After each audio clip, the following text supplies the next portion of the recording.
you're not being defined by a vision of the future, then you're left with the old memories of the past, and you will be predictable in your life. And if you wake up in the morning and you're not being defined by a vision of the future, as you see the same people and you go to the same places and you do the exact same thing at the exact same time, it's no longer that your personality is creating your personal reality. Now your personal reality is affecting or creating your personality.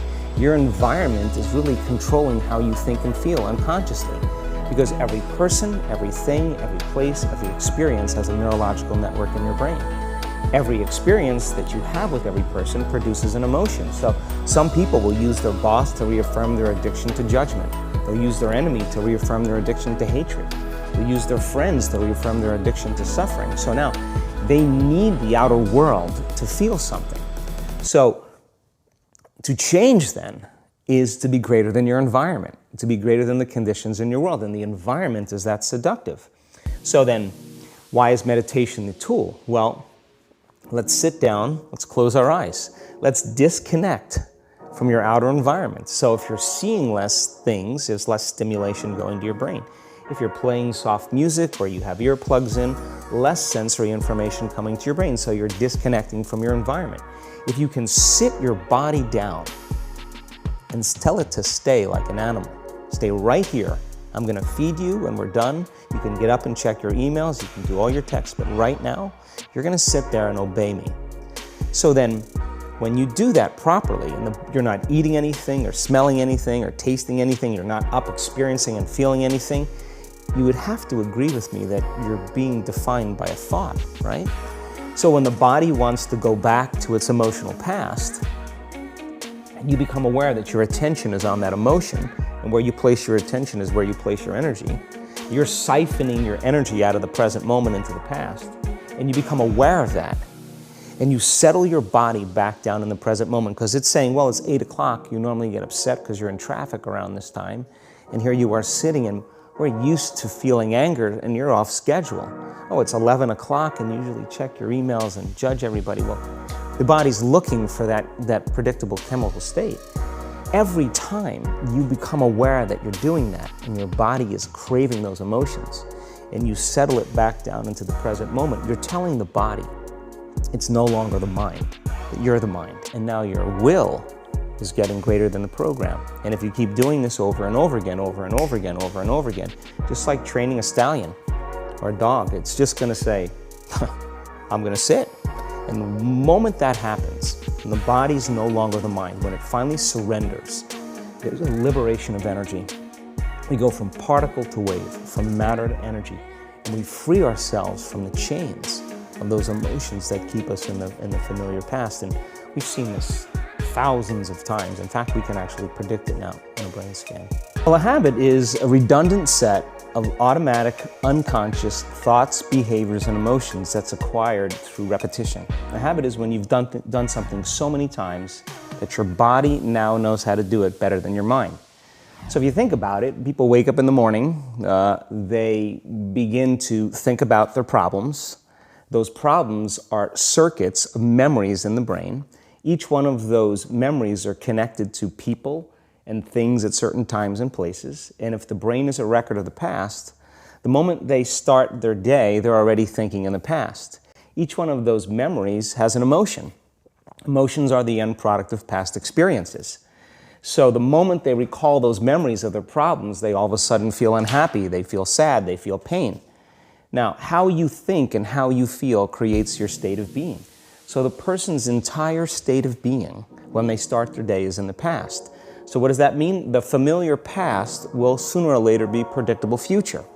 So if you believe that your thoughts have something to do with your destiny, and you can't think greater than how you feel, or feelings have become the means of thinking, by very definition of emotions, you're thinking in the past. And for the most part, you're going to keep creating the same life. So then people grab their cell phone, they check their WhatsApp, they check their text, they check their emails, they check Facebook, they take a picture of their feet, they post it on Facebook, they tweet something, they do Instagram, they check the news, and now they feel really connected to everything that's known in their life. And then they go through a series of routine behaviors. They get out of bed on the same side, They go to the toilet, they get a cup of coffee, they take a shower, they get dressed, they drive to work the same way, they do the same things, they see the same people, they push the same emotional buttons, and that becomes the routine, and it becomes like a program.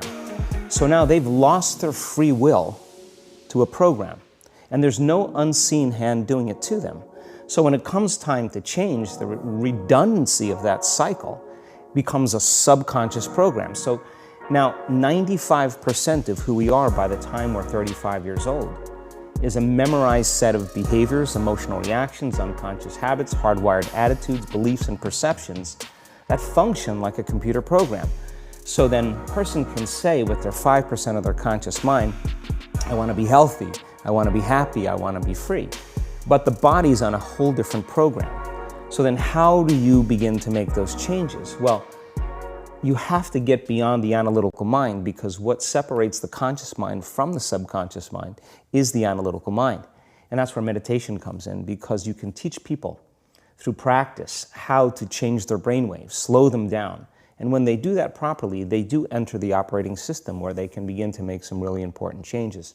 So most people then wait for crisis or trauma or disease or diagnosis. They wait for loss, some tragedy to make up their mind to change. And my message is, why wait? And you can learn and change in a state of pain and suffering, or you can learn and change in a state of joy and inspiration. And I think right now, the cool thing is that people are waking up. The bigger thing is that we keep firing and wiring those circuits. They become more hardwired. So you have a thought, and then the program runs. But it's the emotion that follows the thought. If you have a fearful thought, you're going to feel anxiety. The moment you feel anxiety, your brain's checking in with your body and saying, yeah, you're pretty anxious. So then you start thinking more corresponding thoughts equal to how you feel. Well, the redundancy of that cycle conditions the body to become the mind. So now, when it comes time to change, the person steps into that river of change and they make a different choice, and all of a sudden, they don't feel the same way. So the body says, well, you've been doing this for 35 years. You're going to just stop suffering and stop feeling guilty and stop feeling shameful, and you're not going to complain or blame or make excuses or feel sorry for yourself. Well, the body's in the unknown. So the body says, I want to return back to familiar territory. So the body starts influencing the mind, and it says, start tomorrow. You're too much like your mother. You'll never change. This isn't going to work for you. This doesn't feel right. And so if you respond to that thought as if it's true, that same thought will lead to the same choice, which will lead to the same behavior, which will create the same experience, which will produce the same emotion. Your body is your unconscious mind. In a sense, if you're sitting down and you start thinking about some future worst-case scenario that you're conjuring up in your mind, and you begin to feel the emotion of that event, your body doesn't know the difference between the event that's taking place in your world, outer world, and what you're creating by emotion or thought alone.